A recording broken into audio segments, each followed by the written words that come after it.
Al menos 90 personas muertas, 50 hospitalizadas y 65 desaparecidos es el terrible saldo de una tragedia que no debió ocurrir y que ahora nos tiene con más preguntas que respuestas. ¿Hubo negligencia por parte de las autoridades o se actuó con prudencia frente a una población habituada al robo de combustible? Veamos el contexto. En el sitio.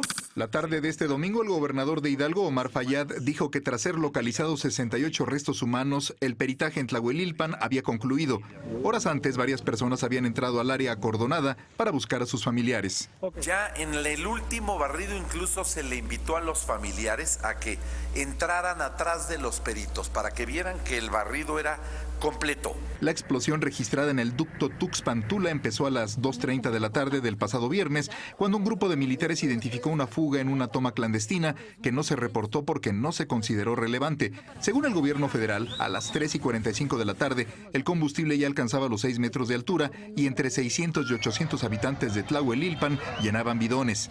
Los 25 militares que patrullaban la zona solicitaron refuerzos y se replegaron para evitar una confrontación. A las 5 de la tarde, elementos de la Gendarmería y de la Policía Federal llegaron y a las 5:30 se sumaron otros 60 militares que volvieron a llamar a la población a retirarse. En las 17 que se empiezan a recibir refuerzos, de todos modos ya fue imposible detenerlos porque ya estaban sobre la toma, ya se había incrementado el volumen de hidrocarburo.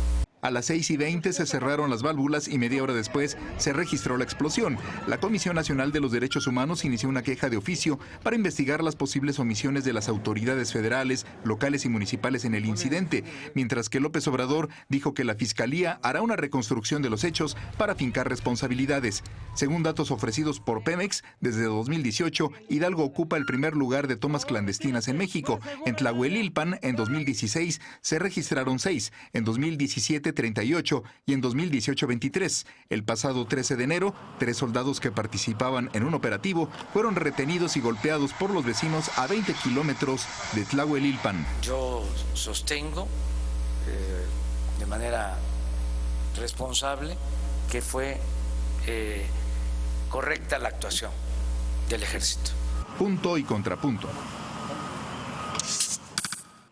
Mesa de lunes y miércoles y como cada lunes y miércoles, Lisa Sánchez, directora general de México Unido contra la Delincuencia. ¿Cómo estás? Muy bien, encantada otra vez, como cada lunes. Excelente, con mucha mejor voz que yo, sin duda.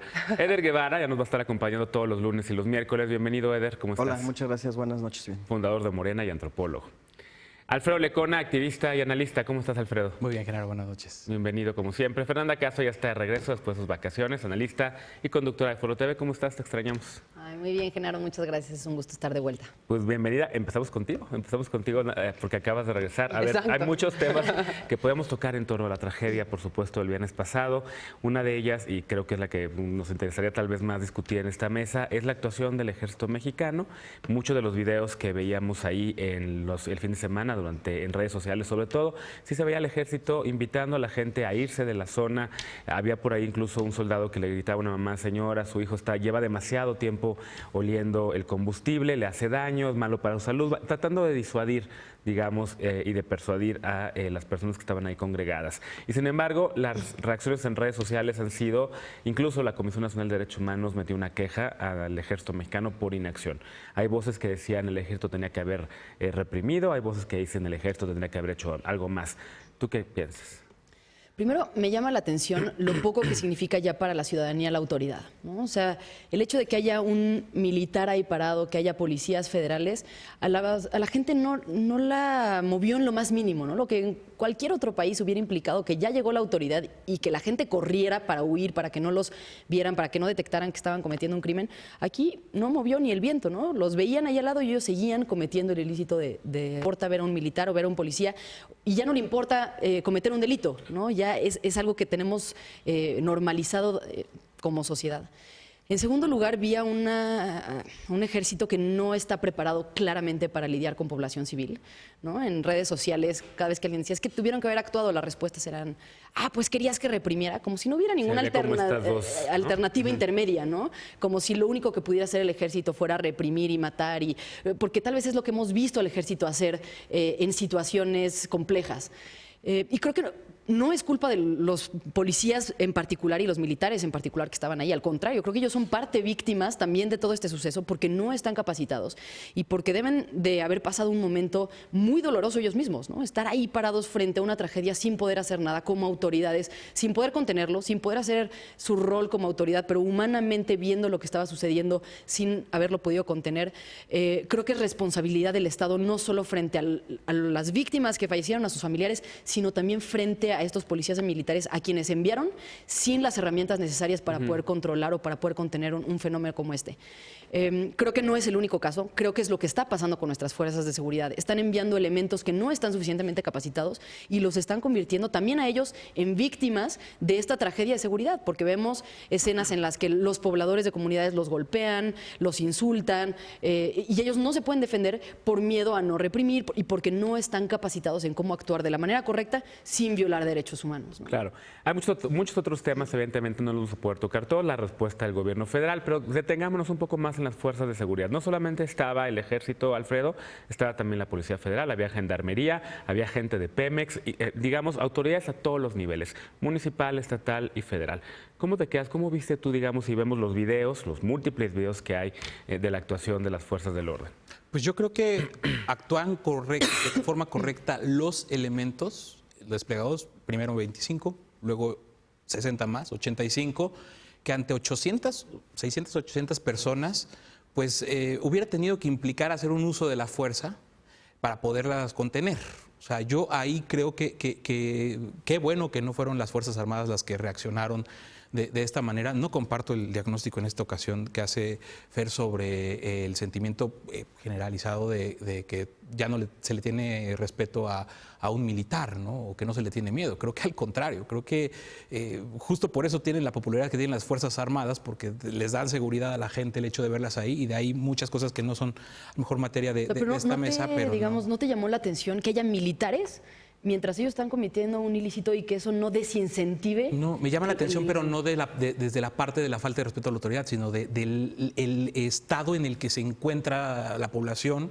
Se encontraba esta población de Hidalgo y se encuentran muchas poblaciones. De la necesidad extrema que tienen de si esto para algunos representaba una actividad económica normal, porque así los marginó el Estado y la sociedad, y muchos otros que pues quizás ya tenían semanas con la crisis de desabasto, que a lo mejor fueron ahí para obtener el combustible para sus actividades normales. A mí lo que no me termina todavía, o sea, sí tenemos que hablar de la otra parte más allá de las Fuerzas Armadas, claro, de los mandos, o sea, de quién genera la información o los operativos para hacer esto.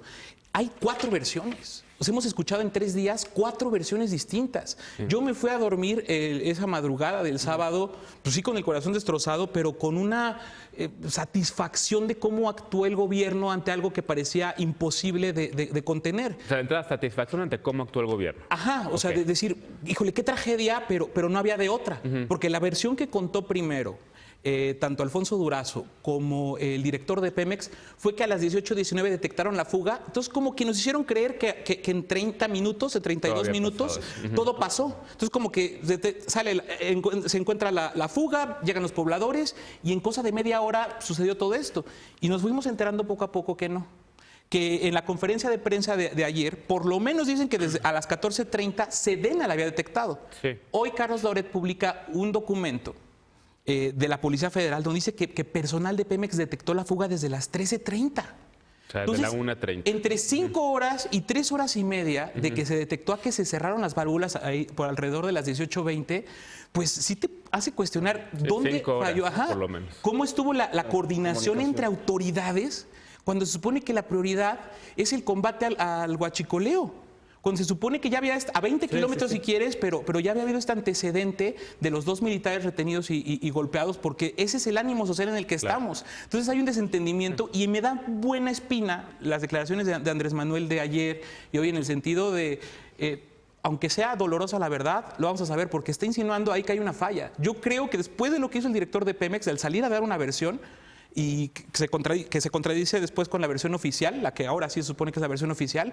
Deberían ser las últimas horas del director de Pemex al frente del Bueno, hay muchos que dicen que no nada más por esa razón, sino porque por el muchas señor no otras sabe cosas. del tema. Pero aquí bueno. estamos hablando de 80 vidas. Sí, sí. 90 vidas. 91. ya Ahora, iba la- Eder tenía la mano levantada. También, por supuesto, el presidente López Obrador asistió a Tlahuelilpan en la madrugada, ese mismo día, digamos ya en la madrugada del día siguiente, pero a las pocas horas estaba ahí el presidente también supervisando. Sí, yo creo que se tiene que hacer esta recomposición de los hechos, lo que Andrés Manuel anunció, que la Fiscalía tiene que revisar bien, minuto a minuto lo que sucedió, que se haga una sola versión, la real, y que a partir de eso se deslinden responsabilidades de quien sea. Claro. Creo que fue muy buena la actuación del gobierno federal y difiero también respecto al proceder del ejército. Durante todo el kilometraje de los ductos hay una patrulla de 25 militares que se reparten. Estos 25 militares y después el resto que llegan lograron disuadir de esas 800 personas para que fueran 350 las que estuvieran recogiendo gasolina. Un hecho muy lamentable. El éxito del operativo en contra del huachicol ha hecho que comunidades que lamentablemente dependían de eso se estén quedando sin fuente de ingresos, y esa es la desesperación por la que actuaron de esta manera. Entonces creo que el ejército hizo lo que pudo sin caer en un posible linchamiento como hace una semana había sucedido, y sin caer en la posibilidad de los actos represivos. Entonces hasta ahí creo que estuvo bien el proceder. Creo que se tiene que reconstruir los hechos para deslindar responsabilidades con mucha claridad y caiga quien caiga, ¿no? Falta todavía el comentario de Elisa, pero Fer, como ya dado que los dos compañeros se lanzaron en contra de tus comentarios y como acabas de llegar, cedo mi espacio. vamos a darle derecho a réplica. No, es que, a ver, coincido en que los militares que estaban ahí presentes actuaron de la forma que pudieron, de la mejor forma posible, los que estaban ahí. Pero eso no habla de decir que el ejército actuó de la mejor forma posible, porque el ejército es mucho más que eso. Yo entiendo que 25 militares no pueden hacer nada contra una turba de 800. Mi pregunta es si tuvieron 5 horas porque había 25 militares y después 60 y después, ¿no? Digamos, sin un protocolo, sin altavoces, es decir, como los veías absolutamente indefensos. Si falló el ejército, bueno, es que yo creo que sí falló el ejército, no ellos en particular. Ellos estaban arriesgando sus vidas, hicieron lo que pudieron. Al contrario, si algo generaron fue empatía con la población, dijeron, es que pobres que están ahí, pero me preocupa que esa sea la condición de nuestras Fuerzas Armadas en situaciones como esta. Lisa. Fíjate que a mí el tema del huachicol me recuerda demasiado al tema drogas. Me parece que es una estrategia que se parece mucho. Y me preocupa justamente el combate del huachicol con el combate del huachicol me recuerda mucho al combate, a la declaración de guerra frontal contra el narcotráfico del inicio de la administración de Calderón, porque venía acompañada también, digamos, de este fuerte apoyo popular en contra de un presidente que tomaba en sus manos ya el combate a algo que estaba causando un daño social, un daño a la población, etcétera, etcétera, con reformas legislativas de endurecimiento de penas, de un enfoque más punitivo a su combate, con pues un acaparamiento de los medios bastante importante. Las imágenes que circularon en todos los medios de comunicación, incluida esta casa, fueron lamentables.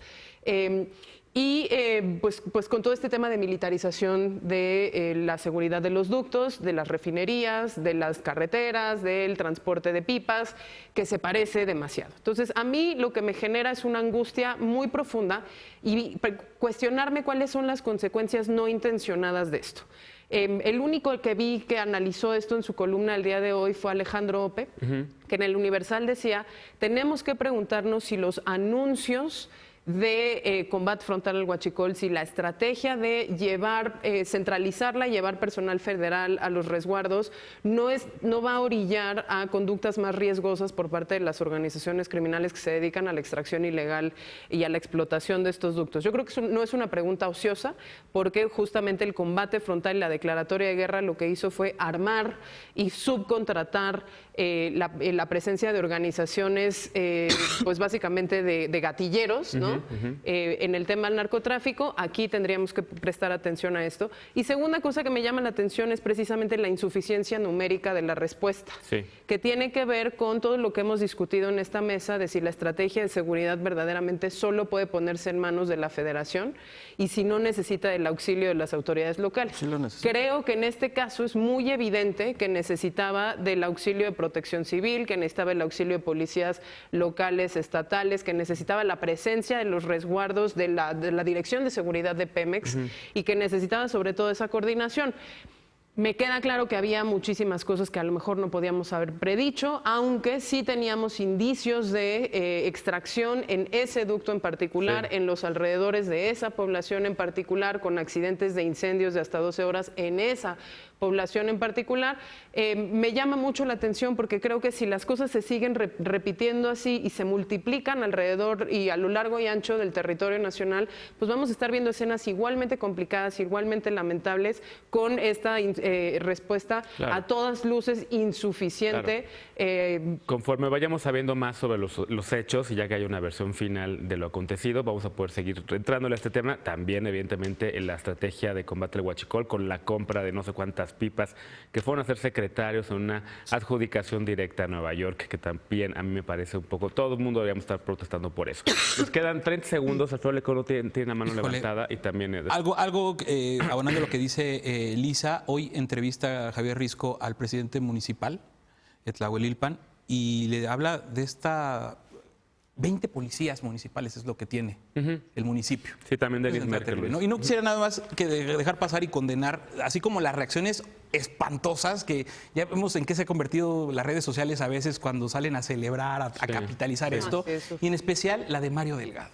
La de Mario Delgado llevando esto a la necesidad de hacer delito grave el robo de hidrocarburo. O sea, y con esto, entre comillas, delito grave, porque es esta trampa de la prisión preventiva oficiosa, que la ONU ha dicho que no, que se les ha dicho que no, y que ahora están lucrando políticamente con esta tragedia para llevarlo hacia ese destino. Y es terrible. Claro, es que está todo entremezclado, ¿no? Lo de la prisión preventiva al huachicol, la Guardia Nacional también, etcétera, etcétera. Rapidísimo, porque tenemos que ir al blog. Sí, yo creo que sí está todo, tiene que ver, no solamente la estrategia de mediano plazo que plantea Andrés Manuel para darles otras alternativas a estas comunidades, sino este tema. Efectivamente se necesitan las policías municipales y estatales y no actúan. En el Valle del Mezquital hay un problema muy severo con las policías municipales y hay un problema muy severo con la policía del Estado de Hidalgo. Pero esa es la necesidad de reforzarla. Por eso es que... A ver, si fueran súper fuertes nadie estaría hablando de la necesidad de reforzarla. También hay una necesidad de gobierno federal de establecer un mecanismo para que haya nadie está diciendo que no intervenga el gobierno federal. Lo único que se está diciendo es que no es suficiente el gobierno federal.